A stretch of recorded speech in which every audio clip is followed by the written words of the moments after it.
ఈ ఉదయకాల సమయంలో మొదటిగా మన తండ్రైన దేవునికి నా కృతజ్ఞతాస్తుతులు చెల్లిస్తూ ఉన్నాను. అలాగే హాజరైన ప్రతి ఒక్కరికి కూడా నా హృదయపూర్వకమైన వందనములు తెలియజేస్తున్నాను. ప్రియమైన వారులారా, గడిచిన పాఠంలో మనము రక్షణను గూర్చి చాలా విషయాలు మనం తెలుసుకున్నాం. రక్షణ అనగా ఏమిటో, దేవుని యొక్క వాక్యపు వెలుగులో అనేక విషయాలను మనము ధ్యానించడం జరిగింది. కనుక మనము రక్షణను కూర్చిన ఈ ఆ ధ్యానాన్ని కొనసాగిస్తూ ఉండగా అనేక విషయాలను మనం నేర్చుకుంటూ ఉన్నాం. నిన్నటి దినాన 6 విషయాలు, ఏది రీజనరేషన్ లేక కొత్త జన్మ కాదు అని చెప్తూ చివరిగా క్రొత్త జన్మ అంటే ఏంటో చివరి పాయింట్లో నేను చెప్పటం జరిగింది. ఈరోజు మరికొన్ని విషయాలు మనం నేర్చుకుందాం. క్రొత్త జన్మ అనే విషయాన్ని గురించి మనం ధ్యానిస్తూ ఉండగా, క్రొత్త జన్మ అనేది చాలా ప్రాముఖ్యమైనది, అది తప్పనిసరి అయినది. కనుక మనిషి తప్పనిసరిగా తిరిగి జన్మించాలి. ఎందుకు తిరిగి జన్మించాలి? ఎందుకు క్రొత్తగా జన్మించాలి? క్రొత్త జన్మ గురించి మనం ఇన్ని విషయాలు ధ్యానిస్తూ ఉండగా, క్రొత్త జన్మ యొక్క అవసరత ఏమిటి అనేది మనం ఆలోచించినట్లయితే, రోమీలకు రాసిన పత్రిక 3వ అధ్యాయము 23వ వచనం ఒక విషయాన్ని స్పష్టపరుస్తూ ఉంది. రోమీలకు రాసిన పత్రిక 3వ అధ్యాయము 23వ వచనాన్ని మనం చదువుకున్నట్లయితే, ఏ భేదమును లేదు, అందరూ పాపము చేసి దేవుడు అనుగ్రహించు మహిమను పొందలేకపోవచ్చున్నారు. ఈ యొక్క కారణాన్ని బట్టి ప్రతి ఒక్కరూ కూడా తిరిగి జన్మించాలి, మరలా జన్మించాలి. ఈ యొక్క అధ్యాయం అంటే రోమీలకు రాసిన పత్రిక మనము పరిశీలించినప్పుడు మొదటి అధ్యాయంలో దేవుని యొక్క సంకల్పంలో ఉన్న 2 రకాల ప్రజల్లో ఒకరు అన్యజనులుగా పిలువబడుతూ అన్యత్వాన్ని కలిగి ఉండి అన్య జీవితాన్ని జీవిస్తూ దేవుని యొక్క ఉగ్రతకు పాత్రులుగా ఉన్నవారు. మొదటి అధ్యాయం మీరు 18వ వచనం నుండి చివరి వరకు చదివితే అన్ని జనుల యొక్క జీవన విధానం, వారి యొక్క భక్తి, నైతిక విలువలు అంటే కనీస మానవత్వం కూడా లేని వారి యొక్క జీవితం. ఇక 2వ అధ్యాయంకి వచ్చేసరికి 2వ అధ్యాయంలో దేవుని ప్రజలు అని పిలువబడుతున్న యూదులు లేక ఇశ్రాయేలీలు జ్ఞాన సత్య స్వరూపమైన ధర్మశాస్త్రమును కలిగి ఉండి కూడా వారు కూడా తప్పిపోయి పాపులైపోయారు.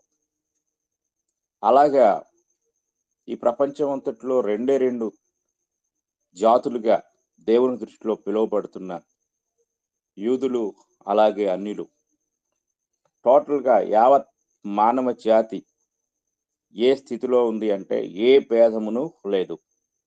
అంటే యూదుడని లేదు, అన్యుడని లేదు, అందరూ కూడా పాపము చేసి దేవుడు అనుగ్రహించు మహిమను పొందలేని స్థితిలో ఉన్నట్లుగా ఇక్కడ మనం చూస్తూ ఉన్నాం. కాబట్టి అందరూ పాపులు, అందరూ పాపం చేశారు, అందరూ ఉగ్రత కింద ఉన్నారు, అందరూ మహిమను పోగొట్టుకున్నారు, అందరూ మహిమను పొందలేకున్నారు. కాబట్టి వీరందరికీ రీజనరేషన్ లేక మరలా జన్మించుట అనేది అవసరం. దానికి ప్రధాన కారణం అందరూ పాపం చేశారు. కనుక ఎందుకు ఈ క్రొత్త జన్మ అత్యవసరం లేక తప్పనిసరి అంటే కారణం ఇది. ఈ కారణాన్ని బట్టి మనమందరము తిరిగి జన్మించాలి. ఆదాము యొక్క సంతతి నుండి లేక శరీరం నుండి వచ్చిన ప్రతి ఒక్కరికి కూడా క్రొత్త జన్మ ఖచ్చితంగా అవసరం. ఎందుకంటే అందరూ పాపం చేశారు. కనుక అందరికీ క్రొత్త జన్మ అవసరమైనది అనే సత్యాన్ని మనము చాలా జాగ్రత్తగా గ్రహించవలసిన వారమై ఉన్నాం. ఇక రెండో విషయాన్ని మనం గమనించినట్లయితే ఆత్మ ద్వారా జన్మించడం. ఇది మనం చాలా జాగ్రత్తగా పరిశీలించాలి. ఆత్మ ద్వారా జన్మించడం అంటే ఏమిటి?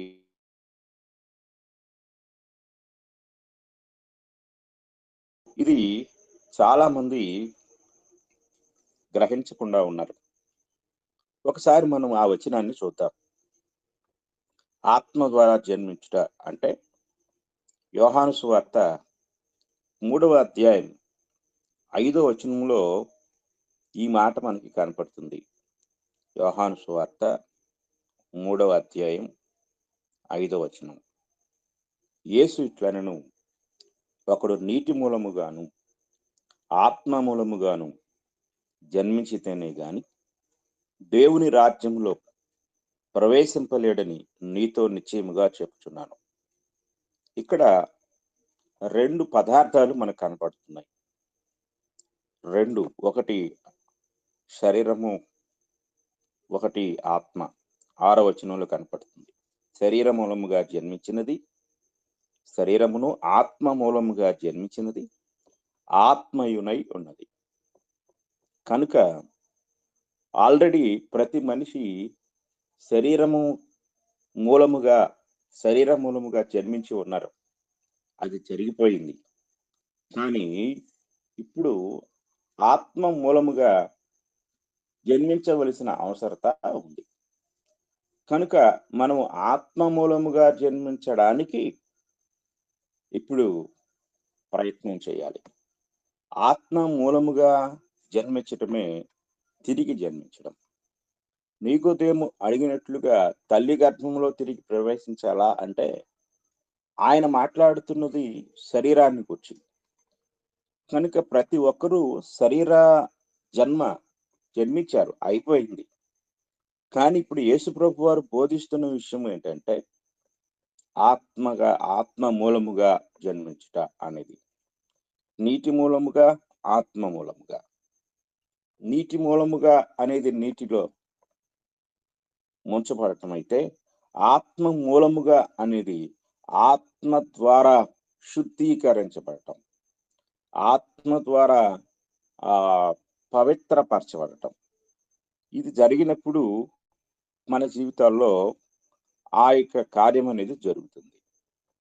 కనుక మనము ఆత్మ మూలముగా జన్మించుట అనే దాని గురించి జాగ్రత్తగా పరిశీలించినట్లయితే ఇందులో జరిగే కార్యాలు ఏమిటి అనేది ఒకసారి మనం చదువుకుందాం. ఎప్పుడు మనము ఆత్మ మూలముగా జన్మిస్తాము అనే విషయాన్ని మనం ఆలోచించినట్లయితే కొరింథీయులకు రాసిన మొదటి పత్రిక 6వ అధ్యాయాన్ని మనం చదువుకుందాం. 6వ అధ్యాయము 8వ వచనం నుండి చదువుకుందాం. మొదటి కొరింథీ పత్రిక 6వ అధ్యాయము 8వ వచనం నుండి.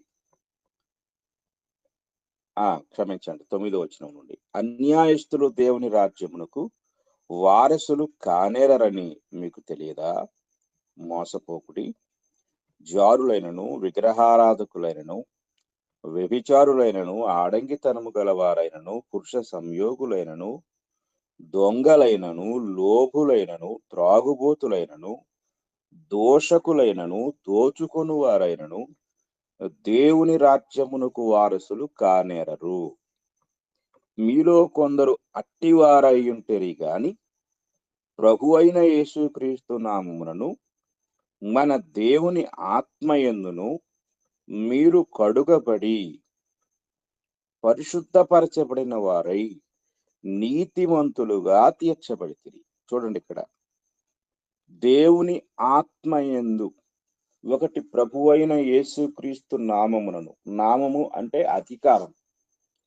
అంటే ప్రభువైన యేసుక్రీస్తు వారి యొక్క అధికారాన్ని ఒప్పుకొని లేక అధికారాన్ని అంగీకరించి అధికారం క్రిందికి వచ్చి పరిశుద్ధాత్మ ద్వారా జరిగే ప్రొక్లమేషన్ లేక ఆ పవిత్రపరచబడటం లేక పరిశుద్ధపరచబడటం అనేది జరుగుతుంది అక్కడ. అంటే పరిశుద్ధాత్ముడు నిన్ను పరిశుద్ధపరచాలి, నీరు నిన్ను పరిశుద్ధపరచదు. ఇది గ్రహించండి.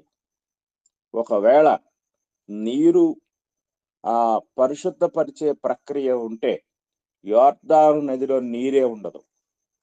ఎందుకంటే ఈరోజు మినరల్ వాటర్ అనే దాన్ని ఏ విధంగా కొంటున్నారు కొంతమంది, అంటే గొప్ప వ్యక్తులు, క్రీడాకారులు లేక గొప్ప వ్యక్తులు, వాళ్ళు ఒక లీటర్ బాటిల్ 600 రూపాయలు లేక ఇంకా ఎక్కువ పెట్టి కొని తాగుతారంట. కాబట్టి ఆరోగ్యాన్నిచ్చే నీటికే అంత విలువ ఉన్నప్పుడు ఇక రక్షణను అనుగ్రహించే నీటికి ఇంకా విలువ ఉంటుంది. కాబట్టి యోర్దాను నదిలో నీరున్నది మొత్తము బాటిల్లో నింపేసుకొని వెళ్ళి స్టోర్ చేసుకుంటారు లేదా అమ్ముకుంటారు. ఇప్పుడు మనం కొన్ని చోట్ల శుద్ధ జలం అంటూ ఉంటారు. ఆ శుద్ధ జలాన్ని చల్లితే లేక మన మీద చల్లుకుంటే మన పాపాలు పోతాయి, మన పాప ప్రక్షాళన జరుగుతుంది అని చెప్పి ఎలాగ నమ్ముతున్నారో అలాగ నమ్మే ప్రక్రియ జరిగినట్లయితే ఆ యోర్దాను నదిలో నీరుండదు. కనుక మొత్తాన్ని తోడేసుకొని దాన్ని అమ్ముకుంటారు. కానీ నీరు శుద్ధి చేయదు. ఇది గ్రహించాలి. ఎందుకు అంటే యోర్దాను నదిలో ఆ నీటిలో ఏమీ లేదు. యోర్దాను నది నీరు అంత శుభ్రమైనవి కావు. ఇది మనం గ్రహించాలి.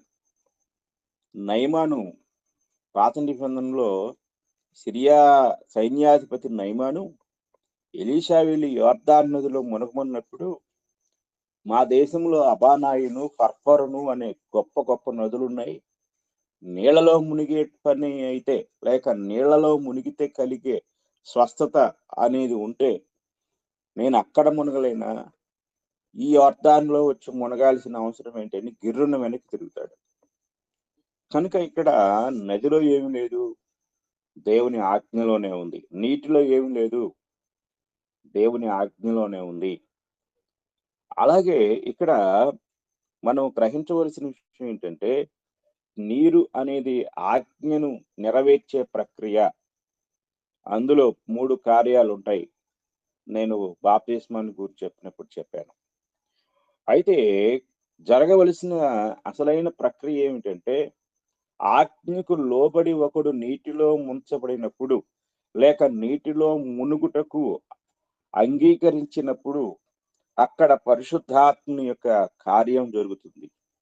ఏం చేస్తాడు ఆయన అంటే మనల్ని కడుగుతాడు. ఆత్మయందు కడుగుబడి అనే విషయాన్ని మనము చాలా జాగ్రత్తగా పరిశీలించవలసిన వారమై ఉన్నాము. కీర్తన గ్రంథము 51వ అధ్యాయము 2వ వచనాన్ని మనం చదువుకున్నట్లయితే దావీదు మహారాజు అక్కడ చెప్తాడు, నా దోషము పోవునట్లు నన్ను బాగుగా కడుగుము, నా పాపము పోవునట్లు నన్ను పవిత్రపరచుము అంటాడు. 51వ కీర్తన 2వ వచనాన్ని మనం చదువుకున్నట్లయితే, అలాగే అక్కడ 7వ వచనం కూడా ఉంటుంది, నేను పవిత్రుడనగునట్లు హిస్సోపుతో నా పాపము పరిహరింపుము, హిమము కంటేను నేను తెల్లగా ఉన్నట్లు నీవు నన్ను కడుగుము. ఈ కడిగే ప్రక్రియ అంతా కూడా ఈ కడుగుబడి అనే మాట మూలమేమిటంటే, పౌలు గారికి ఈ కడిగే ప్రక్రియ బాగా తెలుసు. అంటే ఆహ్, ఆ యొక్క ప్రధాన యాజకుడు దేవాలయం దగ్గరకొచ్చినప్పుడు, ఆ హిస్సోపు కుంచెను గొర్రెపిల్ల రక్తంలో ముంచి, అక్కడికొచ్చిన వారి మీద, తన మీద చల్లుకొనుట ద్వారా కడగబడతారు వాళ్ళు. కాబట్టి ఇక్కడ మనం గ్రహించవలసిన విషయం ఏంటంటే, ఇది కడగబడే ప్రక్రియ ఇక్కడ జరుగుతుంది. దాని స్థానంలో ఇక్కడ ఇంకొక కడగబడే ప్రక్రియ అనేది మనకు రిపీట్ అంటే ఆహ్, భర్తీ చేయబడుతుంది. దేవుడు ఆ ప్రక్రియ తీసేశాడు. హిస్సోపు కుంచె ద్వారా దావీదు ఏదైతే ఆ రక్తం ద్వారా కడగమని అడుగుతున్నాడో, దాని స్థానంలో ఇప్పుడు క్రీస్తు రక్తం వచ్చింది. దాని స్థానంలో ఇప్పుడు పరిశుద్ధాత్ముడు పరిశుద్ధపరిచే ప్రక్రియ జరుగుతుంది. ఇది ఒక పాపి యొక్క బాప్తిస్మంలో జరగవలసిన ప్రక్రియ. రెండవది ఈ ఆహ్, మునిగే వ్యక్తి లేక బాప్తిస్మం పొందే వ్యక్తికి ఇది తెలియాలి. నన్ను పరిశుద్ధాత్ముడు కడుగుతున్నాడు. నేను పరిశుద్ధాత్ముని ద్వారా కడగబడాలి. ఆ! నేను బాప్తిస్మం పొందినప్పుడు పరిశుద్ధాత్ముడు నన్ను శుద్ధి చేస్తాడు అనే విషయం తెలియకుండా నేను నీటిలో మునిగాను. నీటిలో మునగటమే నాకు రక్షణ అనుకుంటే కుదరదు.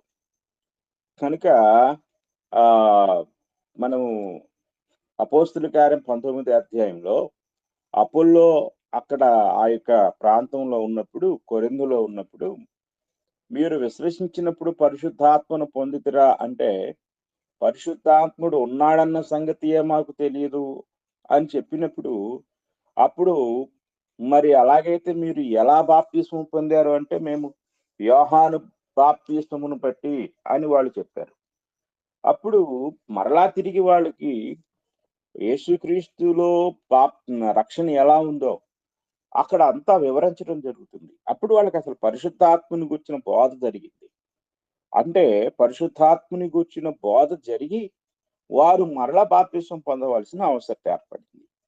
అంటే ఒక పాపి తాను రక్షణ పొందేటప్పుడు విషయాలు తెలుసుకోవాలి. ఏంటి విషయం అంటే, అసలు నాకు రక్షణ ఎలా వస్తుంది? ఈ నీటిలో మునిగితే నాకు రక్షణ వస్తుందా? నీటిలో మునిగితే రక్షణ ఎలా వస్తుంది? అలాగైతే నేను ప్రతిరోజు స్నానం చేస్తున్నాను గదా! లేదా ఎప్పుడైనా ఆ సముద్రాలకో, నదులకో వెళ్ళినప్పుడు మునుగుతున్నాను కదా! అలాగైతే నాకెప్పుడో వచ్చుండాలి రక్షణ. మళ్ళీ క్రొత్తగా నీళ్ళలో మునగటం ఏమిటి? అని అనుకోవాలి. ఇక్కడ నీరు అనేది ఆత్మకు లోబడటము. 2 ప్రభువైన యేసుక్రీస్తు వారి యొక్క మరణ, సమాధి, పునరుత్థానముల యొక్క సాదృశ్య దృక్పథమే నీరు. కానీ ఇంకొక కార్యం ఉంది. అదేమిటి అంటే ఆత్మ ద్వారా జరిగించబడే శుద్ధీకరణ. ఒక పాపి నన్ను పరిశుద్ధాత్ముడు శుద్ధి చేస్తున్నాడు అనే గ్రహింపు తనకు తెలియాలి. ఒక పాపి నన్ను యేసు రక్తం కడుగుతుంది అని గ్రహింపు తెలియాలి. అంటే ఒక పాపి యొక్క రక్షణలో ముగ్గురు వ్యక్తుల యొక్క ఆహ్, పని అక్కడుంటది. ఇప్పుడు మనం అర్థం చేసుకోవడానికి ఒక ఉదాహరణ తీసుకుంటే, ఇప్పుడు వాషింగ్ మిషన్‌లొచ్చాయి. వాషింగ్ మిషన్‌లో బట్టలు వేసినప్పుడు అందులో నీరు పోస్తాము. అలాగే సర్ఫ్ వేస్తాం. లేదా లిక్విడ్ కూడా వేస్తాం. లిక్విడ్ శుద్ధి చేస్తుందా అనంటే, మనం నీరు సహాయం లేకుండా లిక్విడ్ ఏమి చేయలేదు. పోనీ లిక్విడ్ తీసేసి వట్టి నీరే ఉంచుదామా? నీరు ఏమి చేయలేదు.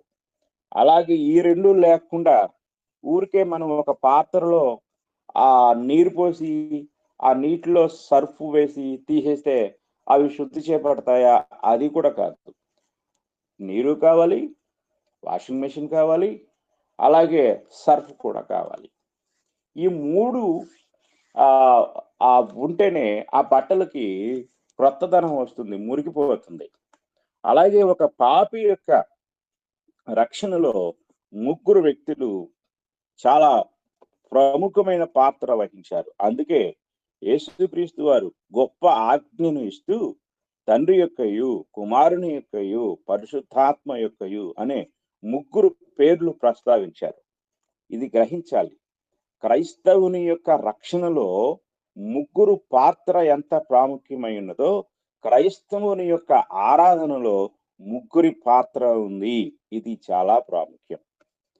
కనుక చాలా మంది ఈరోజు ఆరాధన గురించి చాలా గందరగోళం జరుగుతా ఉంది. అయితే ఏంటంటే ఒక పాపి యొక్క రక్షణలో తండ్రి మాత్రమే లేడు. ముగ్గురు ఉన్నారు. కాబట్టి ముగ్గురి అధికారం కిందకి ముగ్గురు ముగ్గురు ఏకమై ఉన్న ఒక్క నామము కిందకి లేక నామములోనికి బాప్తిస్మం పొందుట ద్వారా ఏం జరుగుతుంది అంటే రక్షణ అనుగ్రహించబడుతుంది. కనుక ఈ ముగ్గురు నన్ను రక్షిస్తున్నారు, లేక నా రక్షణలో ఈ ముగ్గురు కార్యాన్ని జరిగిస్తున్నారు, పని చేస్తున్నారు అనే గ్రహింపు ఒక పాపికి తెలియాలి. ఇదేమీ లేకుండా నేను నీటిలో ముంచబడ్డాను, సేవకుడు నీటిలో ముంచాడు కాబట్టి బాప్తిస్మం అయిపోయింది, నేను రక్షణ పొందేశాను అంటే తన రక్షణ గురించి తనకే తెలియదు. కనుక రక్షణ గురించి తెలియని వ్యక్తికి రక్షణ ఎలా వస్తుంది ఆలోచించాలి. కనుక విశ్వాసం అనేది చాలా ప్రాముఖ్యమైనది. ఏమిటి అంటే ఆ మనము రక్షణను గురించి నమ్మాలి. ఏమి నమ్మాలి? నీటిలో ముంచబడుట ద్వారా నాకు రక్షణ వస్తుందని నమ్మాలా? అదొక్కటే నమ్మాలా? లేక ఈ ముగ్గురు కలిసి నన్ను రక్షిస్తున్నారు అని మనం నమ్మాలా అంటే ఖచ్చితంగా నమ్మాలి. కనుక నీ రక్షణలో ప్రభు అయిన యేసుక్రీస్తు యొక్క రక్తము ఉంది. అలాగే నీ రక్షణలో పరిశుద్ధాత్ముడు నిన్ను పరిశుద్ధపరుస్తున్నాడు అనే విశ్వాసము నీకు లేకపోతే అసలు రక్షణ గురించి నీకు తెలియదన్న సంగతి మొదట నువ్వు తెలుసుకోవాలి. తీతుకు రాసిన పత్రిక 3వ అధ్యాయము, తీతుకు రాసిన పత్రిక 3వ అధ్యాయము 5వ వచనాన్ని మనం చదువుకుందాం. తీతుకు రాసిన పత్రిక 3వ అధ్యాయము 5వ వచనము.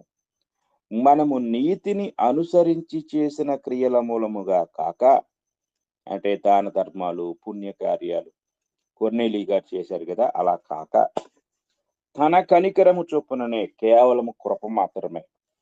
తన కనికరము చొప్పుననే అంటే కేవలము దేవుని యొక్క కృప. But according to his mercy he saved us by the washing of regeneration and renewing of the Holy Ghost అంటాడు ఇంగ్లీష్ లో. అంటే ఏంటి ఇక్కడ అంటే కాక అంటే నీ దాన ధర్మాలు, నీ పుణ్యకార్యాలు, నీ మంచితనము కాక తన కనికరము చొప్పుననే, కేవలము దేవుని యొక్క కరుణ, కనికరము, కృప చొప్పుననే పునర్జన్మ సంబంధమైన, ఆ మూల భాషలో పునఃస్థితి స్థాపన సంబంధమైన స్నానము ద్వారాను, స్నానము అనగా నీటిలో ముంచబడటం, పరిశుద్ధాత్మమునకు నూతన స్వభావము కలుగు చేయుట ద్వారాను మనల్ని రక్షించను. ఎలా వచ్చింది నీకు రక్షణ? ఈ రెండు జరగాలి. ఈ రెండింటినీ మనము విశ్వసించాలి. అయ్యో నేను ఈ నీటిలో మునిగితే, కొన్నిసార్లు మేము బాప్తిస్మం ఇచ్చినప్పుడు ఆ నీళ్లు మురికిగా ఉండేవి. ఆ వెంటనే ఇంటికి వచ్చి స్నానం చేయాల్సి వచ్చేది. ఎందుకంటే చర్మ సంబంధమైన అలర్జీలు కూడా వచ్చే ప్రమాదం ఉంటుంది. నీళ్లు లేని కొన్ని వేసవి కాలంలో నీరు నిలవ ఉన్న గుంటల్లో ఆ గేదెలు అందులో పడిపోయి లేక అందులో పడుకునే నీటి గుంటల్లో కూడా బాప్తిస్మం ఇవ్వటం జరిగింది. లేవు, నీళ్ళు ఎక్కడా లేవు. అలాంటి జమ్ములో, అలాగే ఇంకా మురికిగా ఉండే, చూడటానికి కూడా మురికిగా ఉండే నీళ్ళలో కూడా బాప్తిస్మం ఇవ్వటం జరిగింది. ఆ నీరే మురికితో ఉంటే మనల్ని శుద్ధి చేస్తాయి. కనుక ఇక్కడ జరిగే ప్రక్రియ ఏంటంటే నీరు కాదు, నీరు అనేది ఆజ్ఞకు లోబడటం మాత్రమే. నీటిలో ఆజ్ఞ అనేది ఉంది. అంటే ఆజ్ఞ అంటే ఒక వ్యక్తి నేను నీటిలో ముంచబడ్డ ద్వారా బాప్తిస్మం పొందుతున్నాను అనే ఆజ్ఞకి విధేయుడవుతాడు. తరువాత పరిశుద్ధాత్మ మనకు నూతన స్వభావము కలుగు చేస్తాడు. చాలా మందికి రక్షణ పొందామనుకుంటున్న వారందరికీ నా రక్షణలో పరిశుద్ధాత్ముడు పాత్ర ఉంది. ఆయన నన్ను శుద్ధి చేశాడు. ఆయన నన్ను శుద్ధీకరిస్తాడు. నూతన స్వభావం అనుగ్రహిస్తాడు అనే విశ్వాసం తెలీదు చాలా మంది. ఇది దురదృష్టం. కనుక పరిశుద్ధాత్మ మనకు నూతన స్వభావము కలుగు చేయుట ద్వారాను మనలను రక్షించెను. ఇది చాలా జాగ్రత్తగా గ్రహించాలి. ప్రభు అయిన యేసుక్రీస్తు వారి ద్వారా దర్శించబడిన అపోస్తలులైన పౌలు గారు పరిశుద్ధాత్మ బాప్తిస్మం పొందలేదైనా. ఆయన మొట్టమొదటిగా ఆయన అననీయ వచ్చి, సౌలా సహోదరుడా, లేచి బాప్తిస్మము పొంది నీ పాపములు కడిగి వేసుకొనుము అని చెప్పినప్పుడు లేచి ఆయన బాప్తిస్మం పొందాడు. ఇది మనం గ్రహించాలి.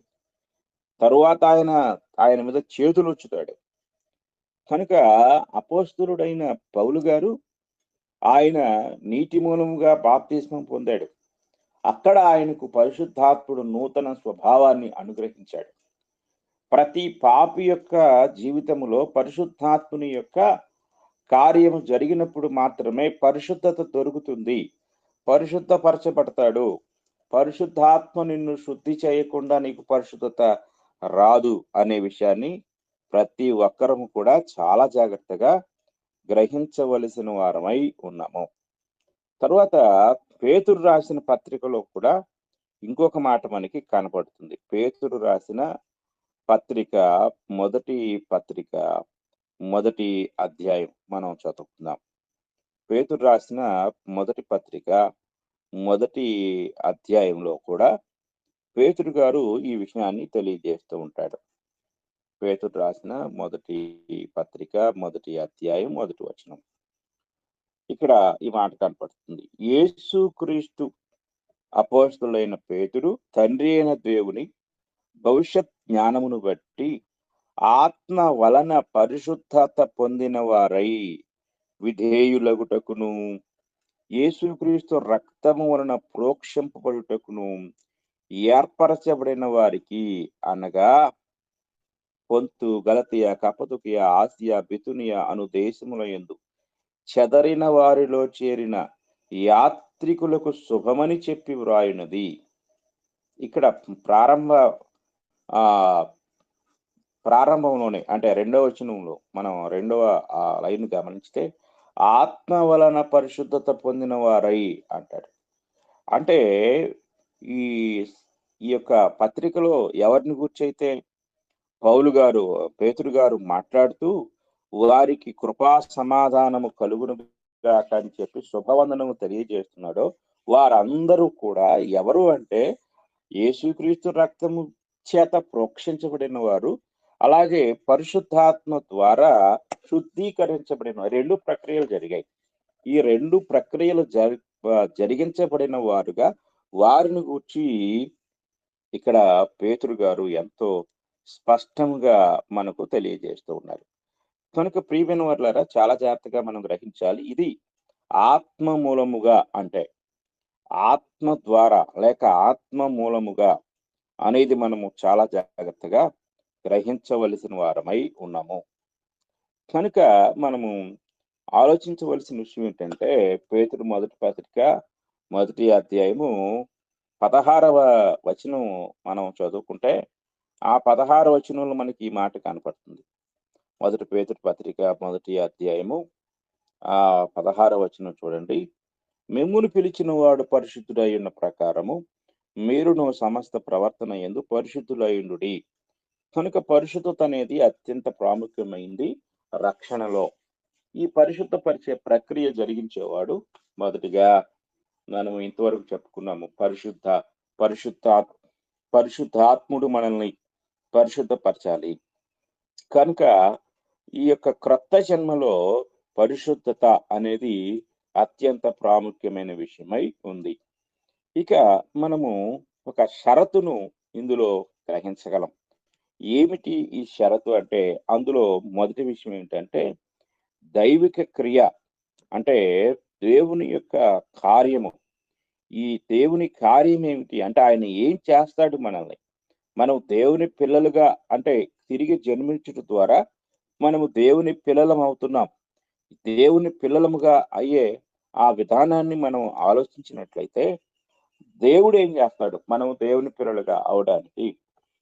యోహాను సువార్త 1వ అధ్యాయము 12వ వచనాన్ని మనం చదువుకున్నట్లయితే అక్కడ ఈ మాట మనకి కనపడుతుంది. యోహాను సువార్త 1వ అధ్యాయం 12వ వచనము, తన్ను ఎందరు అంగీకరించిరో వారికి అందరికీ అనగా తన నామమునందు విశ్వాసముంచిన వారికి దేవుని పిల్లలగుటకు ఆయన అధికారము అనుగ్రహించెను. కనుక ఇక్కడ మనము జాగ్రత్తగా ఆలోచించినట్లయితే 13వ వచనంలో ఇలా అంటాడు, వారు దేవుని వలన పుట్టిన వారే గాని రక్తము వలనైనను శరీరేచ్ఛల వలనైనను మానుషేచ్ఛల వలనైనను పుట్టినవారు కారు. అంటే భౌతికమైన జన్మ కాదిది, దేవుని వలన పుట్టినవారు అంటాడు. కనుక క్రొత్త జన్మ అనేది దేవుని వలన జన్మించడం. కనుక ఇక్కడ ఒక షరతు ఉంది, ఆ షరతులో దైవిక కార్యం ఉంది. ఆ కార్యము ఆయన ద్వారా మనము జన్మించడం, ఆయన ద్వారా జన్మించే ఆ యొక్క ప్రక్రియ ఇక్కడ మనకు జరుగుతుంది. ఇక మన పని ఒకటి ఉంది, ఆయన కార్యం ఉంది, మన పని కూడా ఉంది. మన పని ఏమిటి అంటే మనము ఎఫెసీయులకు రాసిన పత్రిక చదువుకున్నట్లయితే ఎఫెసీయులకు రాసిన పత్రికలో మరి 2వ అధ్యాయం, ఎఫెసీయులకు రాసిన పత్రిక 2వ అధ్యాయము మనం చదువుకుందాం. 2వ అధ్యాయంలో మరి పౌలు గారు ఒక విషయాన్ని మనకు స్పష్టంగా తెలియజేస్తూ ఉంటాడు. చూడండి, 5వ వచనం చదువుకుందాం. 2వ అధ్యాయము 4-5 వచనాలు. ఆయనను దేవుడు కరుణా సంపన్నుడై ఉండి మనము మన అపరాధముల చేత చచ్చిన వారమై ఉండినప్పుడు సైతము మన ఎడల చూపిన తన మహాప్రేమ చేత మనలను క్రీస్తుతో కూడా బ్రతికించాను, కృపచేత మీరు రక్షింపబడి ఉన్నారు.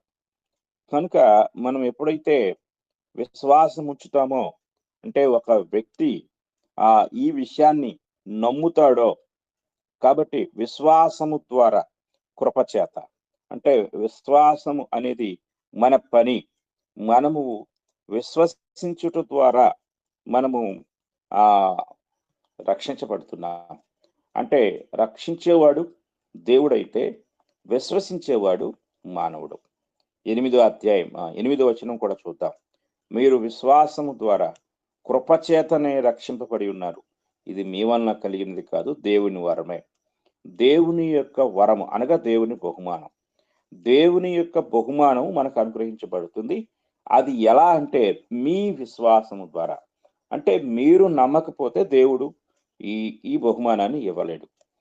దేవుని యొక్క పని ఏమిటి అనేది మనం ఆలోచించినప్పుడు మనల్ని దేవుని పిల్లలుగా చేయటం, తన కుమారులుగా స్వీకరించటం. ఇందులో మానవ భాగం ఏమిటి అంటే మన పార్ట్ ఏమిటి అంటే మనము విశ్వసించటం. మనము విశ్వసించడం ద్వారా, అంగీకరించడం ద్వారా దేవుడు తన పిల్లలుగా ఆయన మనల్ని చేసుకుంటాడు. ఇక మనం 4వ విషయాన్ని ఇప్పుడు నేర్చుకోబోతున్నాం. 1 మారు మనసు గురించి చెప్పుకున్నాము, అలాగే 2 విశ్వాసం గురించి చెప్పుకున్నాము, 3వది రీజనరేషన్ అనగా తిరిగి జన్మించుటను గురించి చెప్పుకున్నాము. ఇప్పుడు 4వది జస్టిఫికేషన్ అనగా నీతిమంతులముగా తీర్చబడటం. అంటే రక్షణలో 4వ పాత్ర లేక 4వ పార్ట్ లేక 4వ కార్యం ఏమిటి అనేది మనం ఆలోచిస్తే నీతిమంతులముగా తీర్చబడటం. నీతిమంతులుగా తీర్చబడే దానికి సంబంధించిన కొన్ని వచనాలను మనం ముందుగా చదువుకుందాం. ఈ వచనాలు మనం జాగ్రత్తగా పరిశీలించినట్లయితే రోమీయులకు రాసిన పత్రిక, మొదటిగా రోమీయులకు రాసిన పత్రిక 3వ అధ్యాయము 24వ వచనాన్ని మనం చదువుకుందాం. రోమీయులకు రాసిన పత్రిక 3వ అధ్యాయము 24వ వచనం. కాబట్టి నమ్మువారు ఆయన కృపచేతనే క్రీస్తు యేసునందలి విమోచనము ద్వారా ఉచితముగా నీతిమంతులమని తీర్చబడుచున్నారు. ఉచితముగా నీతిమంతులని తీర్చబడుచున్నారు. అంటే రక్షణలో మనము ఏం పొందుకుంటున్నామో, నేను రక్షించబడ్డాను, నేను రక్షణ పొందాను అని చాలామంది అంటూ ఉంటారు. కానీ రక్షణ పొందటం అంటే ఏంటి? లేక నువ్వు రక్షించబడితే నీలో ఏం జరుగుతుంది? ఇంతవరకు మనం తెలుసుకున్నాము. ఒకటి పరిశుద్ధపరిచే ప్రక్రియ, పరిశుద్ధపరచబడటం. పరిశుద్ధపరచబడటం లేకుండా రక్షణ లేదు. అంటే ఇప్పుడు మనము ఒక ఆహ్, ఎగ్జాంపుల్‌గా ఆరాధన అనే దాని గురించి మనం ఆలోచిస్తే, క్రొత్త నిబంధనలో అపోస్తలులు ఆరాధించారు. ఎలా ఆరాధించారు? మొదటి సంఘం ఆరాధించారు. వాళ్ళు ఎలా ఆరాధన చేశారు? వాళ్ళు ప్రార్థన చేశారు. వాళ్ళు పాటలు పాడారు. వాళ్ళు వాక్యాన్ని ధ్యానించారు. వారు ప్రభు బలలో పాల్గొన్నారు. వాళ్ళు కానుకలిచ్చారు. అంటే ఈ 5 ఎలిమెంట్స్‌తో కూడింది. అంటే ఈ 4తో ఈ ఇక్కడున్న 5తో కూడిందే ఆరాధన. అందులో ప్రార్థన తీసేస్తే అది ఆరాధన కాదు. లేక పాటలు పాడకుండా ఉంటే అది ఆరాధన కాదు. లేక ప్రభురాత్రి భోజనం చేయకపోతే అది ఇవన్నీ కూడా ఇన్‌కంప్లీటెడ్ అంటే అసంపూర్ణమైనవి అని కూడా మనం అనకూడదు. అసలు ఆరాధనే కాదు అని అనాలి. కనుక అలాగే ఒక వ్యక్తి యొక్క జీవితంలో రక్షణ అనేది కూడా ఇన్ని భాగాలతో కూడింది. అంటే అతడు మారుమనసు పొందాలి. అలాగే ఆహ్, విశ్వాసం ఉంచాలి. అలాగే తిరిగి జన్మించాలి. ఈ ఈ వీటి ద్వారా మనకేం జరుగుతుంది? అంటే మారుమనసు పొందుట ద్వారా, విశ్వసించుట ద్వారా, తిరిగి జన్మించుట ద్వారా ఏం జరుగుతుంది అంటే, ఒకటి మనల్ని దేవుడు పరిశుద్ధపరుస్తాడు.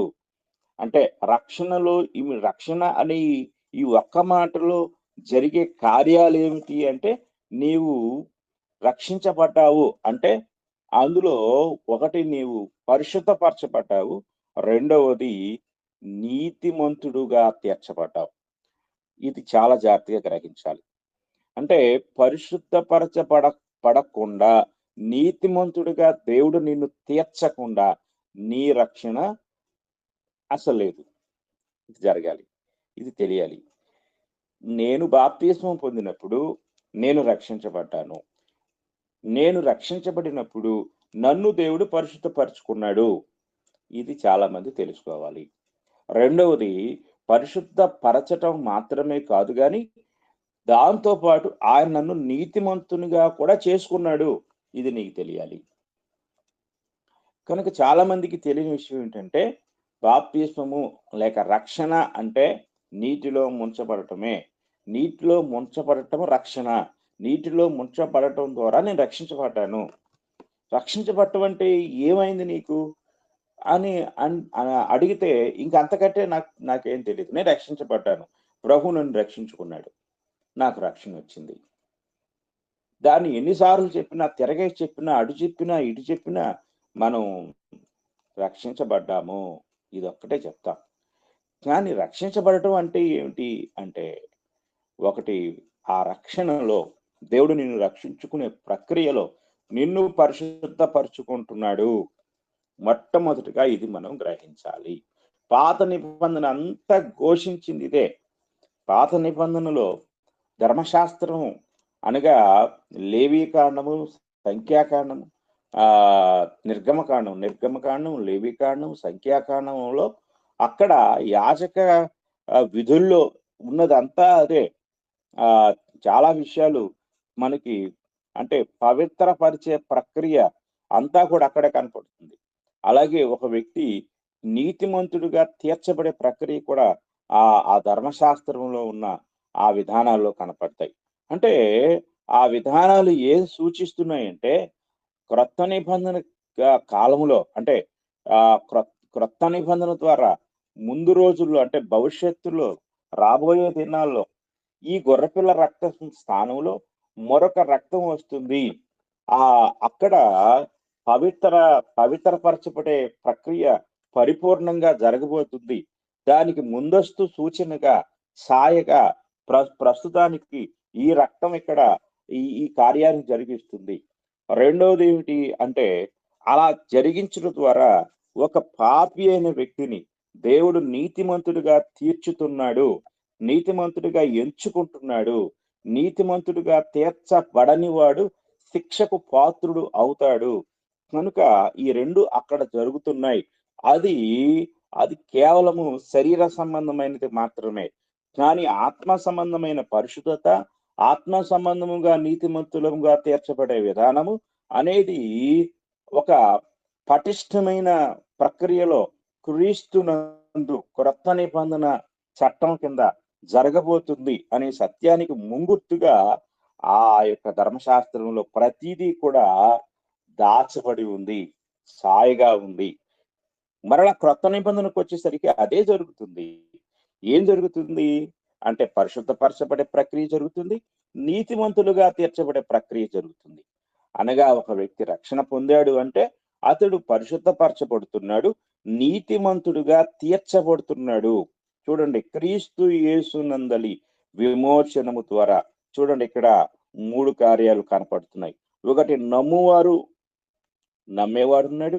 రెండవది, ఆయన కృప అనగా దేవుని కృప ఉంది. మూడవది, క్రీస్తు యేసునందలి విమోచనము ద్వారా అంటే ఆయన చేసిన ఆ యొక్క బలియాగము ద్వారా మనము ఒక ఫలితాన్ని పొందుతున్నాం. రిజల్ట్ ఏమిటి అంటే నీతిమంతులమని తీర్చబడుతున్నాము. అది కూడా ఉచితముగా. అంటే పాత నిబంధనలు ఉచితంగా నీతిమంతులుగా తీర్చబడే ప్రక్రియ లేదు. అక్కడ గొర్రెపిల్లనో, మేకపిల్లనో, ఎద్దునో, దేనో తీసుకెళ్ళాలి. అక్కడికెళ్ళిన తర్వాత యాజకునికి కొన్ని అర్పణలు, కానుకలు ఇవ్వాలి. ఇదంతా ఖర్చుతో కూడింది. కానీ క్రొత్త నిబంధనలో నీకే ఖర్చు లేదు. ఉచితముగా అనే మాట ఎంత గొప్ప ఆదరణ ఇస్తుందో. Being justified freely by his grace అన్నాడు. ఫ్రీలీ బై ఉచితముగా దేవుడు నిన్ను ఎంత కనికరించాడో. ఉచితముగా నీకు ఇస్తున్నాడు ఈ రక్షణ. ఉచితముగా నిన్ను నీతిమంతునిగా తీరుస్తున్నాడు. నువ్వేమి చెయ్యక్కర్లేదు. నువ్వు కేవలం నమ్మి ఆజ్ఞకు లోబడి నీ పాపాలను కడిగి వేసుకోవటమే. ఎంత గొప్ప భాగ్యాన్ని దేవుడు ఇస్తున్నాడు. పూర్వము చేయబడిన పాపములను దేవుడు తన ఓరిమి వలన ఉపేక్షించినందున ఆయన తన నీతిని కనపరచవలనని క్రీస్తు యేసు రక్తమునందలి విశ్వాసము ద్వారా, నువ్వు విశ్వసించాలి, యేసు రక్తము నన్ను శుద్ధి చేస్తుంది అని. క్రీస్తు యేసు రక్తమునందలి నీ విశ్వాసము ద్వారా ఆయనను కరుణాధారముగా బయలుపరచను దేవుడు మనకు ఆయన్ను అనుగ్రహించారు. కనుక దేవుడు ఇప్పటి కాలమందు తన నీతిని కనపరచు నిమిత్తము తాను నీతిమంతుడును యేసునందు విశ్వాసము గల వానిని నీతిమంతునిగా తీర్చువాడున యుండుటకు ఆయన అలాగు చేశాను. ఎంత మహాభాగ్యమో చూడండి. యేసునందు విశ్వాసముంచిన వానిని ఆయన ఉచితముగా నీతిమంతుడుగా తీరుస్తూ ఉన్నాడు. కనుక చాలా జాగ్రత్తగా గమనించితే రక్షణలో 4వది ఏమిటంటే నీతిమంతులముగా మనం తీర్చబడుతున్నాం. కనుక పరిశుద్ధ పరచబడిన వ్యక్తిని నీతిమంతుడుగా దేవుడు చేస్తూ ఉన్నాడు. అలాగే రోమీయులకు రాసిన పత్రిక 4వ అధ్యాయము 24వ వచనాన్ని కూడా మనం చదువుకుందాం. రోమీయులకు రాసిన పత్రిక 4వ అధ్యాయము 24వ వచనాన్ని కూడా మనం చదువుకున్నట్లయితే, మన ప్రభు అయిన యేసును మృతులలో నుండి లేపిన వాని యందు విశ్వాసముంచిన మనకును ఎంచబడునని మన నిమిత్తము కూడా వ్రాయబడెను. ఆయన మన అపరాధముల నిమిత్తము అప్పగింపబడి మనము నీతిమంతులముగా తీర్చబడుటకై లేపబడెను. ఇక్కడ 2 కార్యాలు ఉన్నాయి. ఎందుకు ఆయన అప్పగించబడ్డాడు, శిలువ మరణాన్ని పొందాడు అంటే అపరాధముల నిమిత్తము. మరి ఎందుకు ఆయన సమాధిలో అలాగే ఉండిపోలేదు? అలాగే ఉండిపోవచ్చు కదా. అలాగే ఉండిపోయి ఆయన అందరిలాగే ఆ సమాధిని అలాగే ఉంచేయొచ్చు కదా. కాదు, ఆయన మన అపరాధముల నిమిత్తము పెనాల్టీగా చనిపోవలసి వచ్చింది. కానీ ఆయన ఎందుకు లేచాడంటే నిన్ను నీతిమంతునిగా తీర్చటానికి. ఆయన నీతిమంతుడుగా నిన్ను తీర్చడానికే లేపబడ్డాడు. ఆయన లేపబడకపోతే మనకు నీతి లేదు. కనుక మనం గ్రహించాలి. మనము నీతిమంతులముగా తీర్చబడుటకై లేపబడెను. అంటే పరిశుద్ధపరచటానికి, అపరాధముల నుండి విమోచించటానికి ప్రాణం పెట్టాడు. నిన్ను నీతిమంతునిగా తీర్చటానికి ఆయన లేచాడు. ఆయన లేచి నిన్ను నీతిమంతునిగా తీర్చాడు. మరి ఆయన చనిపోయిన ఆ కార్యము ద్వారా నీకు నీ అపరాధాలకు క్షమాపణ వస్తే, మరి ఆయన లేవకపోతే నిన్ను నీతిమంతుడిగా తీర్చేవాడు ఎవడు లేడు. కనుక ఆయన పునరుత్థానము ద్వారా ఎందరి కోసం ఆయన ప్రాణం పెట్టాడో వాళ్ళందరినీ కూడా, అనగా తన నామమందు విశ్వాసముంచిన వారినందరినీ నీతిమంతులుగా తీర్చే ఆ మహా కార్యాన్ని క్రీస్తు ప్రభువారు మన కొరకు జరిగించి ఉన్నారు. కనుక ఈ విషయాలు మనం చాలా జాగ్రత్తగా గ్రహించవలసిన వారమై ఉన్నాం. అలాగే 5వ అధ్యాయం 1వ వచనం కూడా మనం చదువుకుందాం. 5వ అధ్యాయం 1వ వచనం, రోమీయులకు రాసిన పత్రిక 5వ అధ్యాయం 1వ వచనం. కాబట్టి విశ్వాస మూలమున మనము నీతిమంతులముగా తీర్చబడి మన ప్రభువైన యేసుక్రీస్తు ద్వారా దేవునితో సమాధానము కలిగి ఉందము. చూడండి, ఇక్కడ విశ్వాస మూలమున మనము నీతిమంతులముగా తీర్చబడ్డాము. కనుక మనము నీతిమంతులముగా తీర్చబడుటకే క్రీస్తు ప్రభువారు మరణించారు, తిరిగి లేచారు అనే సత్యాన్ని మనము గ్రహించవలసిన వారమై ఉన్నాం. కనుక ఇంకా చాలా వచనాలు మనకి గ్రంథంలో కనపడుతూ ఉంటాయి. కనుక ప్రియమైన వారులారా, మనం జాగ్రత్తగా పరిశీలిస్తే 1 కొరింథీ పత్రిక 6వ అధ్యాయము 11వ వచనం కూడా ఈ విషయాన్ని మనకు తెలియజేస్తూ ఉంది. అలాగే గలతీ పత్రిక 2వ అధ్యాయం 16, 17 వచనాలు. గలతీ పత్రిక 2వ అధ్యాయం 16, 17 వచనాలు. అలాగే తీతు పత్రిక 3వ అధ్యాయం 7వ వచనం చివరిగా మనం చదువుకుందాం. తీతుకు రాసిన పత్రిక 3వ అధ్యాయము 7వ వచనాన్ని మనం చదువుకున్నట్లయితే, నిత్య జీవమును గూర్చిన నిరీక్షణను బట్టి దానికి వారసులమగుటకై ఆ పరిశుద్ధాత్మను మన రక్షకుడైన యేసుక్రీస్తు ద్వారా ఆయన మన మీద సమృద్ధిగా కుమ్మరించెను అంటాడు. ఎందుకు అంటే 6వ వచనం, మనం ఆయన కృప వలన నీతిమంతులమని తీర్చబడి. కనుక మనం నీతిమంతులమని తీర్చబడి నిత్య జీవమును గూర్చిన నిరీక్షణను బట్టి దానికి వారసులమగుటకై, అంటే నిత్య జీవానికి వారసులము కావాలని ఆ పరిశుద్ధాత్మను దేవుడు మనకు సమృద్ధిగా కుమ్మరించాడు. ఇది ఎలా జరిగింది అంటే నీతిమంతులుగా తీర్చబడటం ద్వారా. కనుక ఈ వచనాలన్నీ కూడా మనము నీతిమంతులుగా తీర్చబడుతున్నామని, అలాగే నీతిమంతులుగా తీర్చబడుట ద్వారా ఇంకా మనం ఎన్ని బహుమానాలు పొందుతాము అనే విషయాలు మనకి తెలియజేస్తున్నాయి.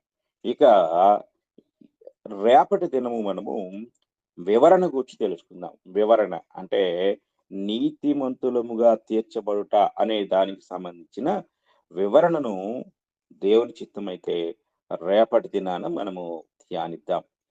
కనుక ఇంతవరకు శ్రద్ధగా విన్న మీ అందరికి కూడా నా హృదయపూర్వకమైన వందనములు తెలియజేస్తూ ఈ మాటలు ముగిస్తూ ఉన్నాను.